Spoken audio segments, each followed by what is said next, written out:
ఏమని రాసినాడనంటే, ఆయన భుజము మీద రాజ్యభారముండును అని అంటున్నాడండి. So government shall be upon him అని అంటున్నాడు. సో దీన్ని యూదులు సరిగ్గా అర్థం చేసుకోలేకపోయారు. యూదులు సరిగ్గా అర్థం చేసుకోలేక ఆయన రావటమే ఏం చేస్తాడు, రాజ్య పరిపాలన చేస్తాడు అని అనుకుని వస్తున్న మెస్సయ్యను ఎట్లా చూస్తున్నారనంటే ఒక రాజుగా లేదా ఒక పొలిటికల్ లీడర్గా చూస్తున్నాడు. అందుకనే ఇంకా వాళ్ళు నిజంగా యేసుక్రీస్తు వారిని వాళ్ళు ఏం చేయలేదు, ఇంకా విశ్వసించల. కానీ వస్తున్న యొక్క యేసుక్రీస్తు వారి మీద అంటే ఆల్రెడీ వచ్చేసేసాడు. ఈ ప్రవచన కాలంలో చూస్తే ఇంకా రాబోతున్న ఆయన గురించి చెప్తున్నాడు. ఇప్పుడు మనం చూస్తే ఆల్రెడీ వచ్చేసేసాడు ఆయన.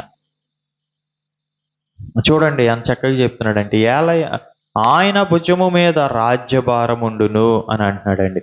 సో ఏంటి ఆయన భుజము మీద రాజ్యభారముండును అని అంటున్నాడంటే, దాన్ని మనము దైవికమైన కోణంలో చూడాలి. భౌతికమైన కోణంలో మనం చూస్తానికి వీలు లేదు. ఆయనది దైవిక పరమైన గవర్నమెంట్.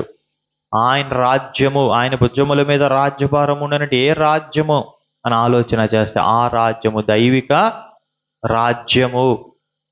అందుకని యేసుక్రీస్తు వారు తన పరిచర్యలు ప్రారంభించినప్పుడు మారు మనసు పొందండి, పరలోక రాజ్యము సమీపించి ఉన్నది అని అనేవాడు. ఏమనేవాడు?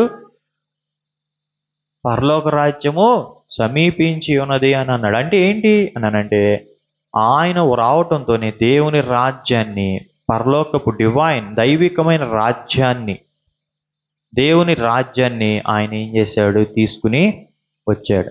ఆ రాజ్యములో నిజముగా రాజు ఎవరు? ఆయన రాజ్యములో అని అంటే ఆయనే రాజు.